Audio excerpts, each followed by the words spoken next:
It's just,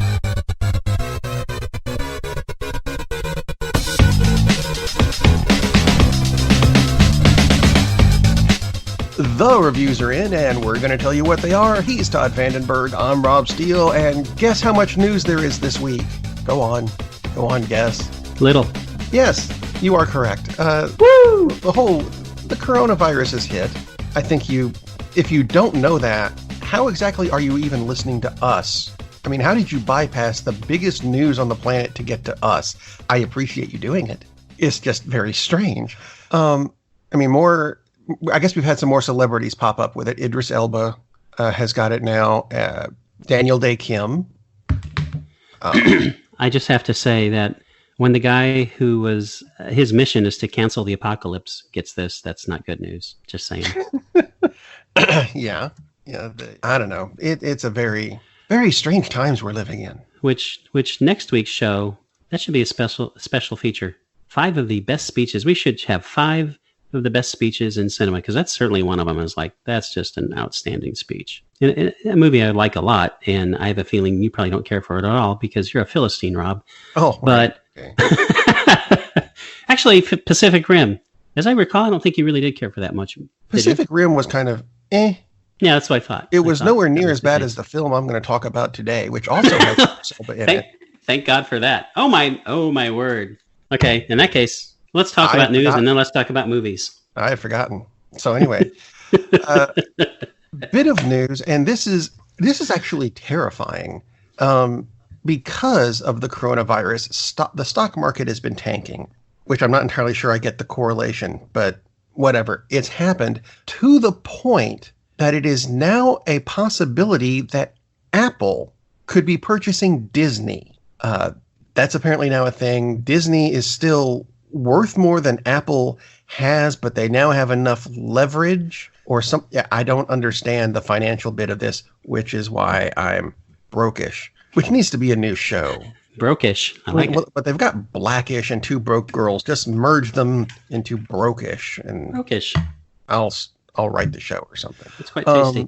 Yeah, Apple purchasing Disney would merge a lot of stuff, like, the Disney streaming service with the Apple streaming service, and we'll make it iDisney, I guess.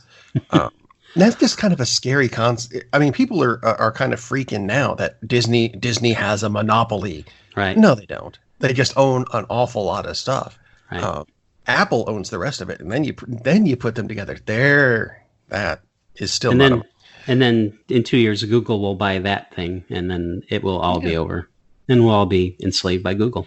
Yeah, I was surprised by that news too. Is like, I know Apple's got a lot of cash, but that's not like running down to Walmart and buying 20 cases of toilet paper. That's a major purchase. So I would be surprised. I would be surprised if Disney would. I mean, of course, it depends on how sweet the deal is, and what the board would say.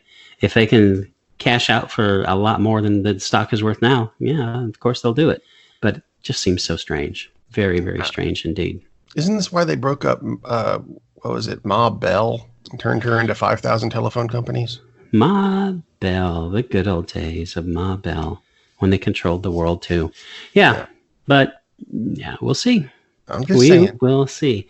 Although it'd be interesting to see if as this other major event plays out, how Disney stock performs, and since theme parks are closed and since movie theaters are closed, but streaming will certainly do well.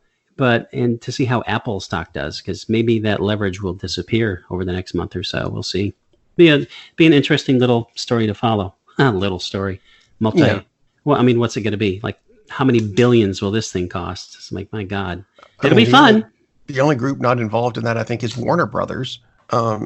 Who have a little bit of news this week, which I think it's kind of odd because it goes back to the DC Arrowverse, where Arrow itself is now over. And Stephen Amell publicly announced, no, I'm done with it.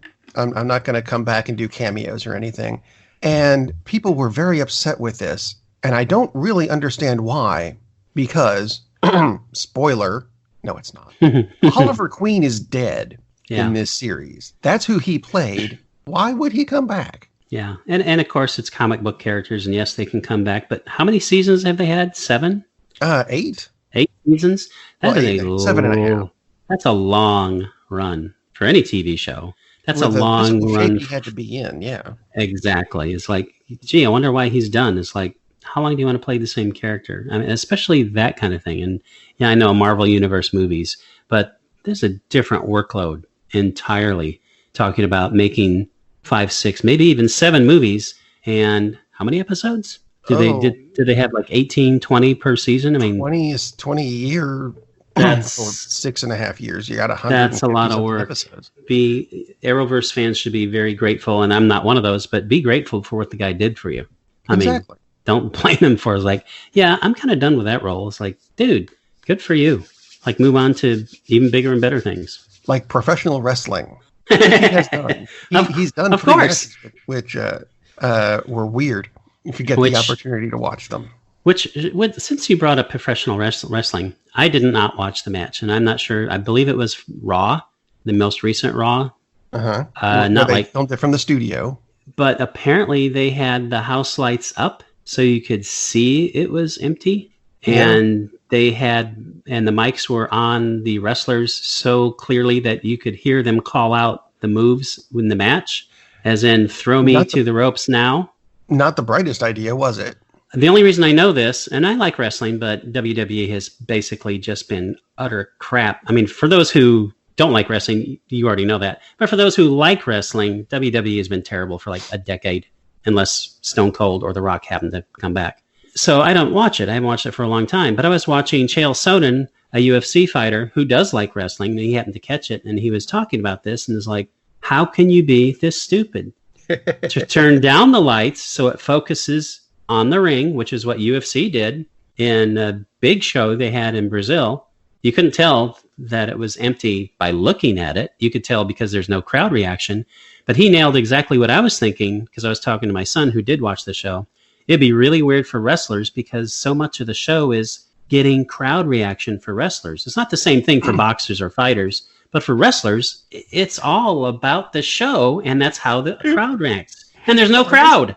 I wasn't going to bring this up, but I did catch a clip from, I guess it was SmackDown, which they did the same thing. There's no crowd involved. Mm-hmm. And I've forgotten which wrestler it was. It doesn't matter. He knocked his opponent to the ground and then played to the crowd and then had this look on his face like, they're not here. Yeah, that's what it's about. I need to get back to the match. Half of wrestling is playing to the crowd, and there is no crowd.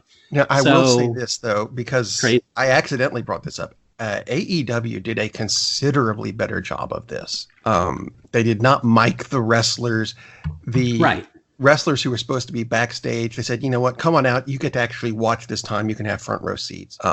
And they did actually a great, I guess, 3-person speech at the beginning of it about how we need to not worry about, people's gender, skin color, religion, sexual preference, whatever. We're in crisis mode now. We need to band together regardless of who we are and everything.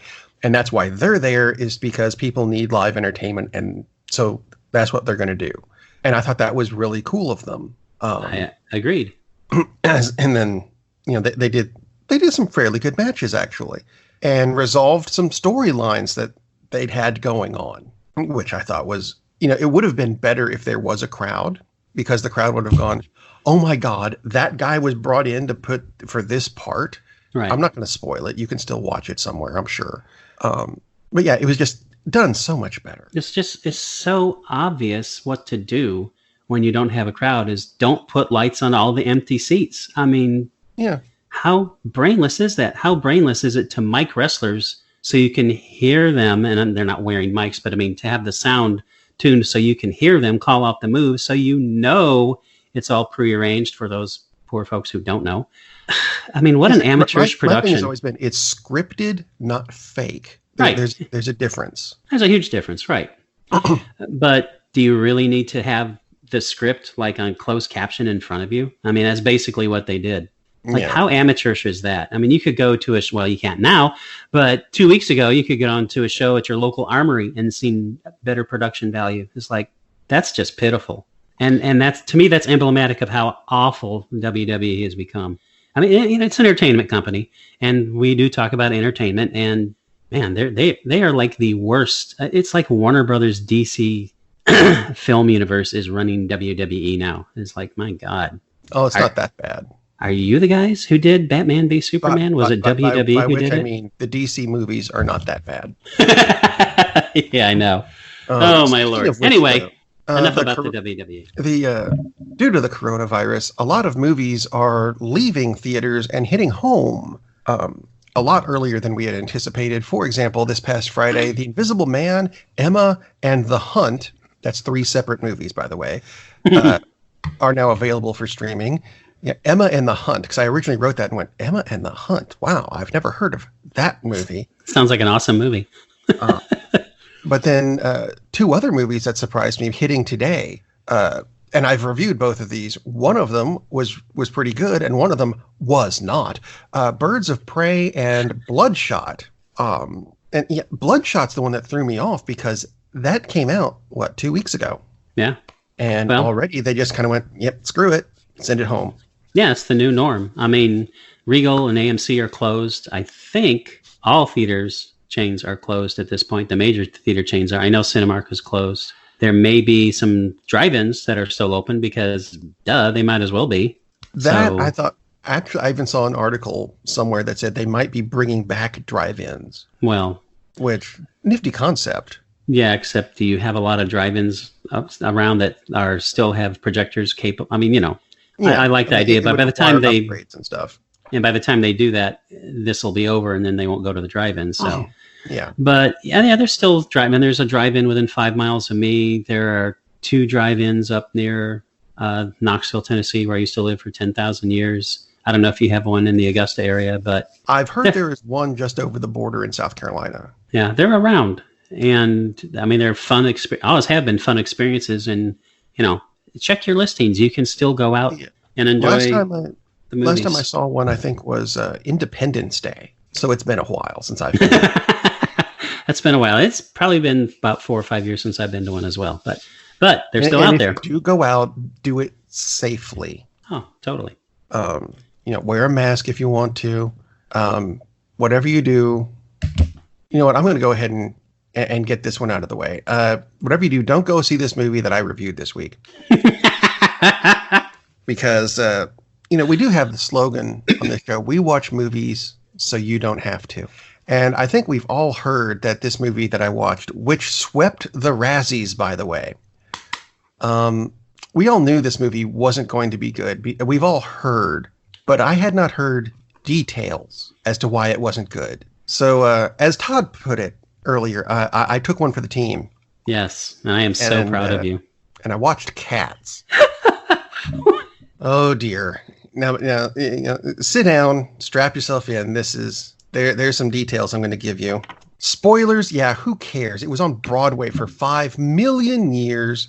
If you don't know the story by now, you're not going to. That's actually my philosophy for a lot of stuff like this. However, I will tell you this. Here's what I knew going into this movie. Yes, it was on Broadway for a long time.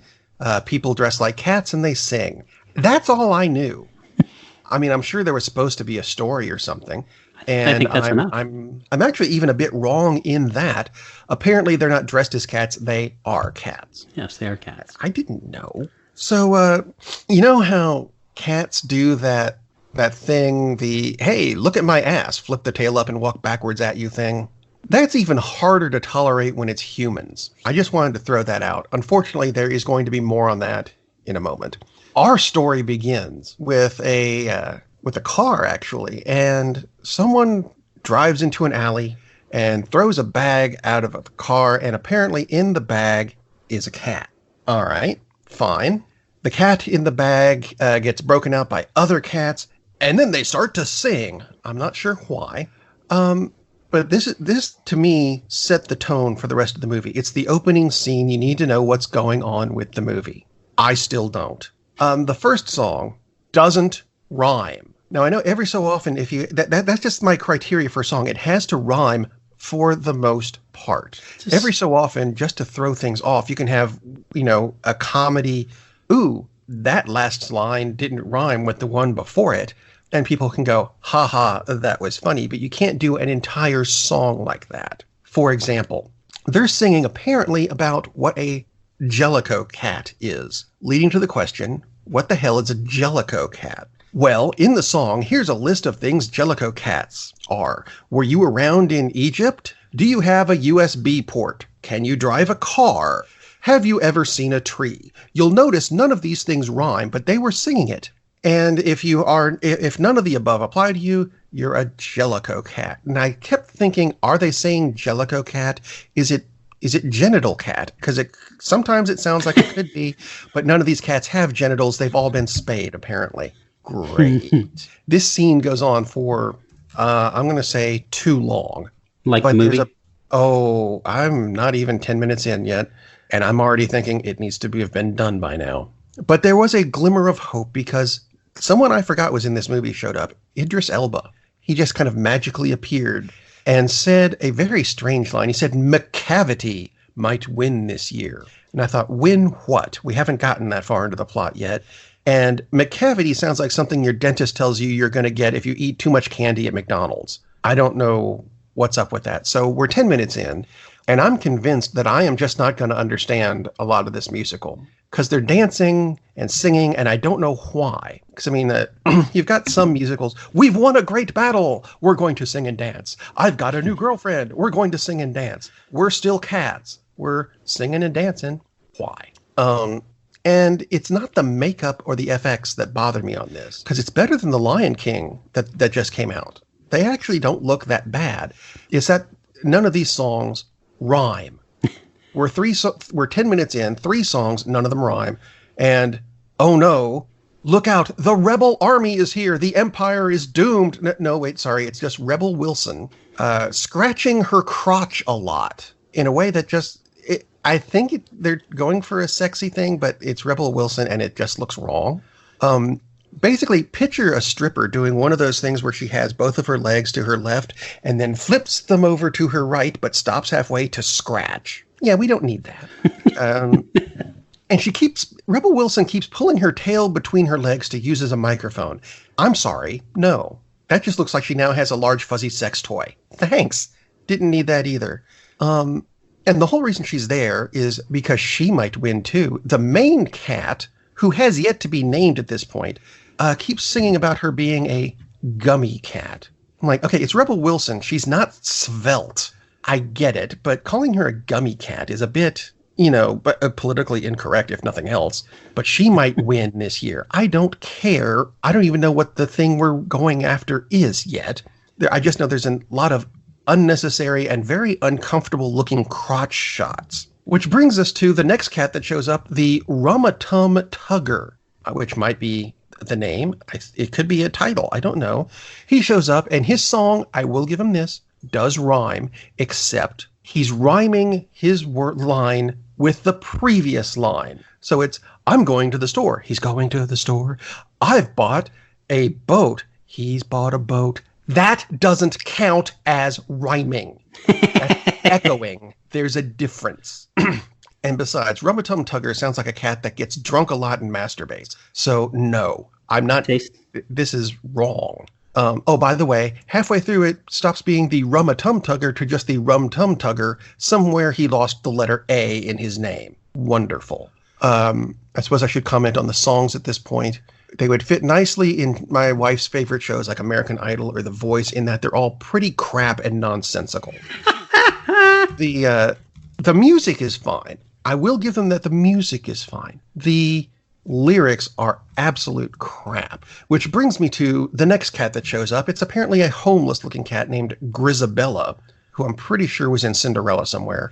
She's the glamour cat. But she looks homeless. And she shows up and whines a song. She doesn't sing it, she whines it, which it doesn't rhyme, of course. And she has homeless issues, I think, in that the end of each of her lines would explain what she's talking about, but her voice gets lost in the inability to keep the note where it's supposed to be. So it's, I'm going to... What the hell did she just say? She faded off at the end. I don't know. She used to, the thing we get out of this, she used to be the big thing, but now she isn't, and everyone seems pissed off that she's there. All right. were interrupted by the appearance of James Corden, who a lot of people like. Frankly, I'm not sure why. I'm not a fan. I'm sure he's a nice guy and everything, and I'm sure he's got some talent, I guess. But he showed up and started his song, which gets interrupted. And this is when I think there might be a little bit of hope. Idris Elba showed up again, magically. Yeah. He appeared behind Rebel Wilson, and apparently Idris Elba is McCavity, the dental cat, I guess. I don't know. Anyway, he swatted Rebel Wilson out of existence like she was snapped by Thanos. And nice. I went, oh, there's hope.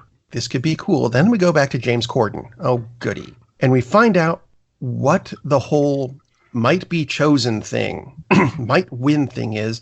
Apparently, each year, a cat is chosen to be reincarnated. And James Corden wants to be reincarnated as a skinny cat so he can get just as fat as he is now all over again. Oh, good. That sounds purposeful. But as usual, his song doesn't rhyme. Oh, wait. But at the end of this, Idris Elba appears again and tricks James Corden into jumping into a bottomless trash can. He killed James Corden. There might be hope. Although, I am wondering, where's Ian McKellen and Judi Dench? They have not shown up yet. They were in the credits. Or in the trailer even. But instead of Ian McKellen and Judi Dench, we get Mungo Jerry and Rumple Teaser, who, by the way, don't rhyme. They're cats that steal things from their humans. And they take the main character, who may or may not have a name at this point. If she does, I've missed it. The one that was thrown out in the bag that sounds like it was, 3 or 4 days ago? 10 minutes, if you look at a clock. They sing playfully about hiding things from their human owners, except they don't rhyme. Again, it's really irksome at this point. And then we cut to a barge. Really? A barge? And tied up on the barge are Rebel Wilson and James Corden. Idris didn't kill them, damn it. I'm now very disappointed. But Idris tells the owner of the barge that he wants them to be tied up here, and then Idris snaps himself somewhere else. Well, who's in charge of the barge? It's Ray Winston, who shows up as Growl Tiger. All right. And he has a song, which, guess what it doesn't do? You want to guess? Tell me. It doesn't rhyme. What? Now, this is when the movie pissed me off beyond all hope of me finishing it. Ray Winston finishes one of his lines. James Corden, ironically, despite being a spayed cat, has the balls to point out that the song doesn't rhyme. Nothing to this point has rhymed, you ass clown. And that's when I shot him, Your Honor. Okay, we're 40 minutes in. One of the main characters doesn't even have a name. Actually, most of the main characters don't have names yet. Or if they do, they haven't actually said, oh, here's the name of Steve and Bob or Rumple Teaser, apparently. No. You're 40 minutes in, and one of your main characters points out a flaw that everyone in the movie has. No. I'm sorry. We've got, 40 minutes in, 30 seconds of story, lots of meaningless dancing, okay music, but the lyrics are horrid, and Rebel Wilson and James Corden weren't killed. I'm done. 40 minutes in, and no, I cannot take any more of this. It is actually worse than Boiling Point. No, I'm sorry. That Boiling Point to me is still the worst movie ever because it was billed as one thing and turned out to be something completely different. This was billed as crap, and you know what? It still is. Now, to give you some indication of how much this movie does not make sense, to cleanse my palate, I went back to a movie that I watched a few weeks ago for the 6th time. I have now watched it for the 7th time. It's the Pet Shop Boys. It Couldn't Happen Here. You remember that review from a few weeks ago where I said this film doesn't make a damn bit of sense? It makes a hell of a lot more sense than this did. I love the Pet Shop Boys. I really do.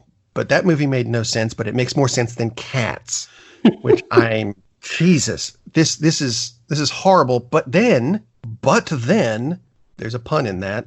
There was news about the Cats movie that has come out repeatedly throughout the week, I suppose to drum up interest, of which there is not any on my part.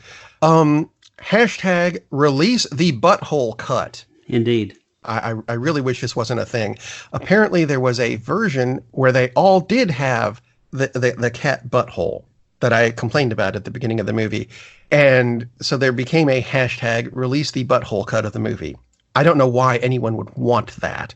But it turns out the next day There is not a butthole cut, but they did do some editing because of the way the special effects worked. It turned out that it looked like there might be. You know what? We don't need that either. But that's not the end of it. Oh no, now there's a new story. The P-tape. Have you heard about this one yet? I've not heard about the P-tape. P-tape. Apparently, there was a scene in Rebel Wilson's dance number where she just stuck up her leg and peed in a sink. And that was edited out. Thank God the number was bad enough. But did we only Donald Trump would want that, I think. Why would she hike up her leg? She's a female cat, isn't she? You're under the impression that this movie makes sense. Yeah, sorry about that. I want to see the garbage cut, the one that they initially released that didn't include all the CGI. That's the one I want to see, because that would be more fun. See, I think we can fix at least part of this movie a little bit, because there's really only one person to blame for this. I mean, because the person I'm blaming for making this mess of a movie is Andrew Lloyd Webber, who wrote this train wreck in the first place. But if you want to fix it, if for some reason you went to see Cats on Broadway and you want this to be that experience, this would fix the effects. This would fix the acting. Hopefully it would fix even some of the camera work, because what you should have done is keep the cast in their Broadway costumes and film them on the stage doing it. That solves all your problems. If you film them on the stage doing it, correct me if I'm wrong, but it's no longer a family film, Rob. Is it? I will, in defense of the movie, which I haven't seen and probably won't see for maybe 10 years because I'm not ready for it. No, you're not.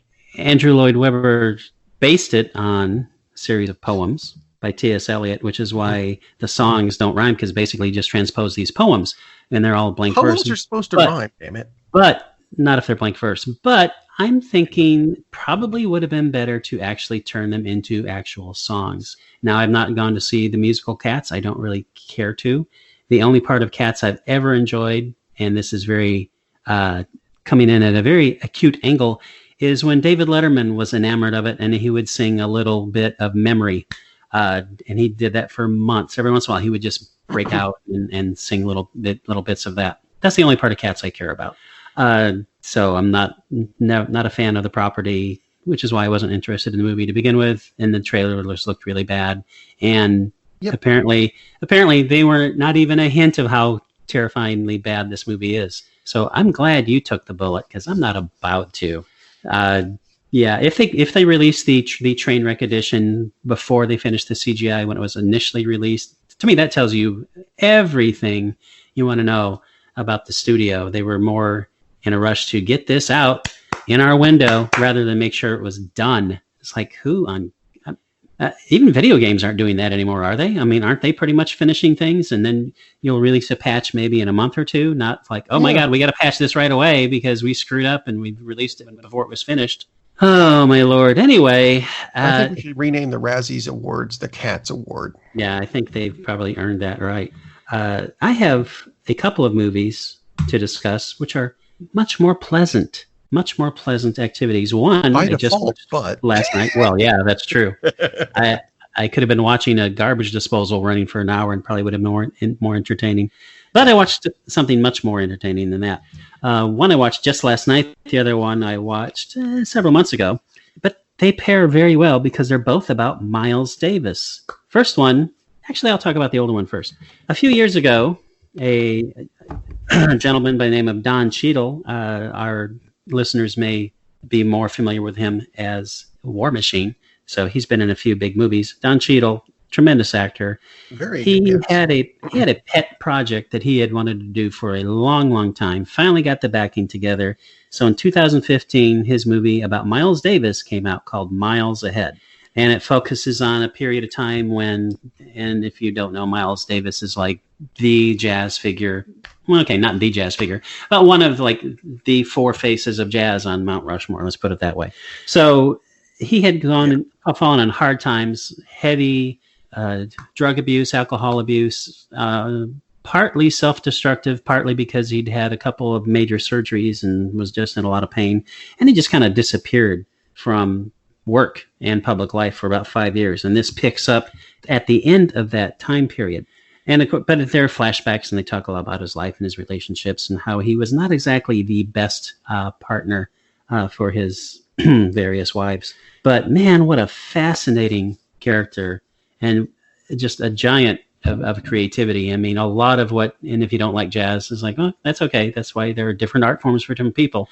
But a lot of what we know of as jazz is because of Miles Davis, because he was constantly looking for the new thing. He wasn't satisfied with just staying with what he started with. It's like he's always had to have the newest sound, the newest beat to it. So, and it's an awesome character study of an extremely complicated person. I probably would not have wanted to know him personally at all, because not kind of an ass, a total ass. And it just, this guy was a class A prick. He was a jerk. He was an egotistical SOB.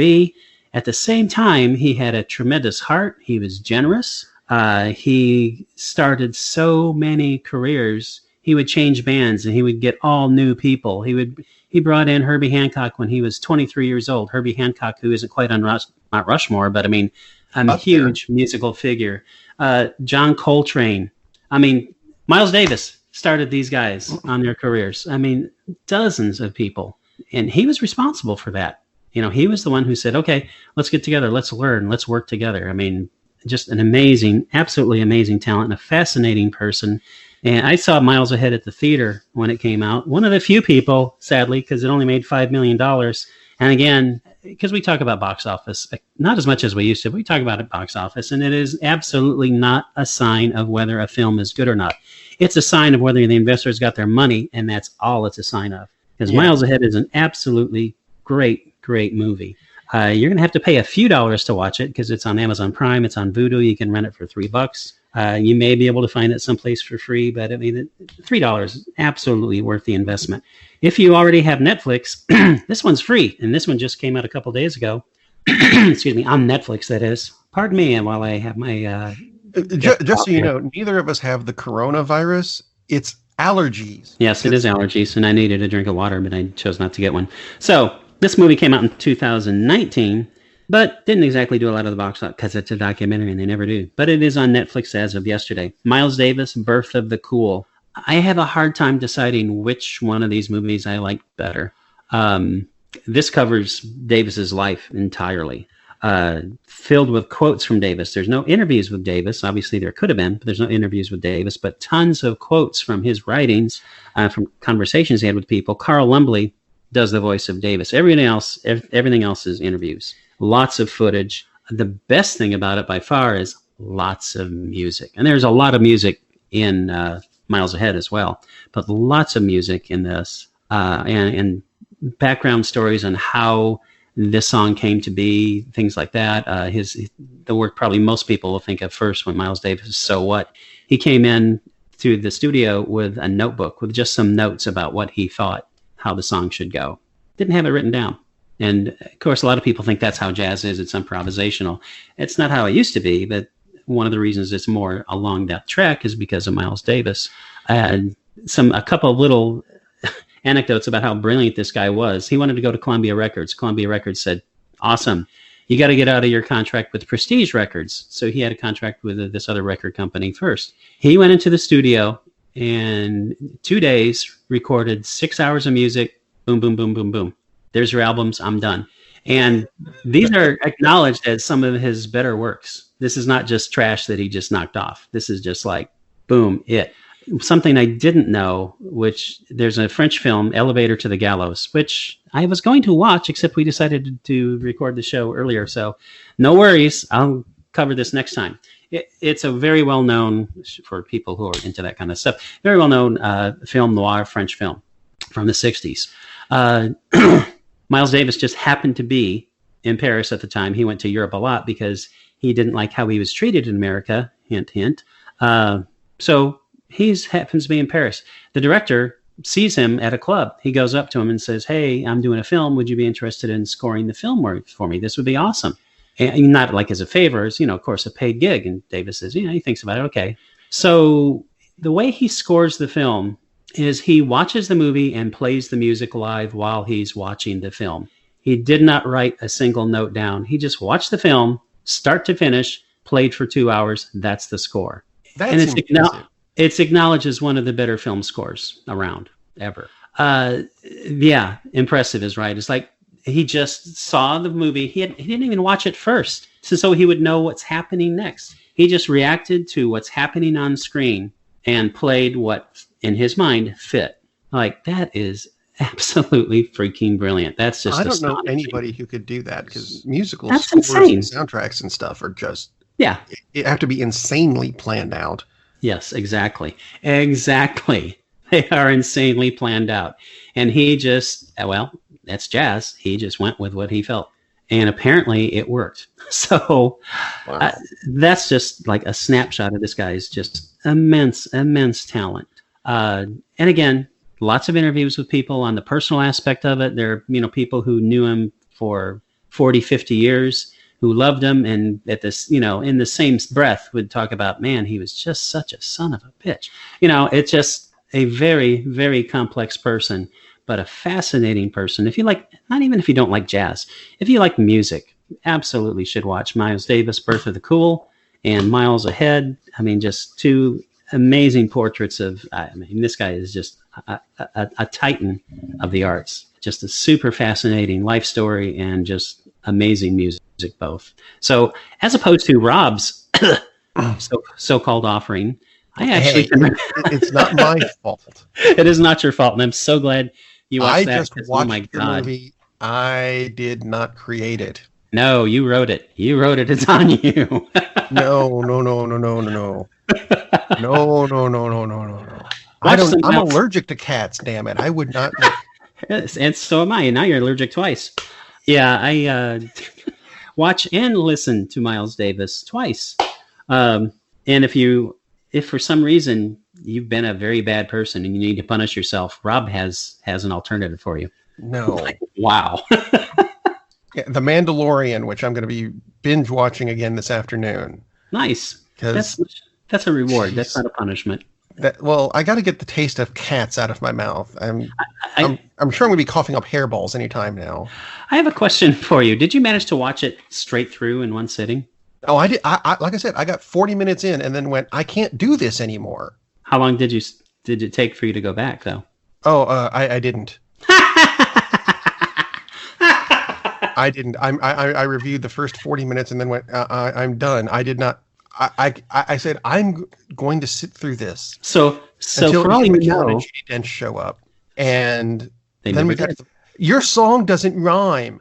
And the expletives that came out of my mouth would make sailors blush. So for all you know, every song after that rhymed, and Judi Dench and Ian McKellen sang every one of them, and that was a fantastic movie. No, I know. no. If you are absolutely into self-mutilation or whatever that's called, Cats is available now for streaming. I highly recommend against it, which is something I've never done on this show before. I have said we've watched some crap movies, but I've never said specifically do not watch it. I have said I wouldn't recommend watching it. There's a difference there. This one I am saying don't do it. I truly wish for the first time ever that this was a video as opposed to an audio podcast, because the look on your face when I said that no, it became a good movie was incredible. No, it can't be. Oh Someday my gosh. we'll release the video cut of this show and no, we won't. When it hits Netflix, I will do a Netflix party, because we can't do like Voodoo parties or Amazon Prime parties, unfortunately. But you can do Netflix parties with a browser extension in Chrome. Yay. But it's not on Netflix yet. But that is something you could do with your friends. You could do a Netflix watch party. Right. And watch zillions of wonderful things that are available on Netflix. I don't know if other streaming services have similar plans in the offing. That would be nice if they did. Well, I mean, even if they don't, there are things like Skype. Yes. And so you can watch. You can is like Uvu react still together. around? That I don't know. I don't know. I'll give that a shot. I heard that did multiple people better than Skype back in the day. But I'm glad you mentioned that, because there are a lot of services that are making more things available for free. I know, for instance, if you have a Roku, they've added several channels for free they Audible.com. Not that this has anything to do with movies, but Audible.com has added hundreds of books on tape for free. Books on tape.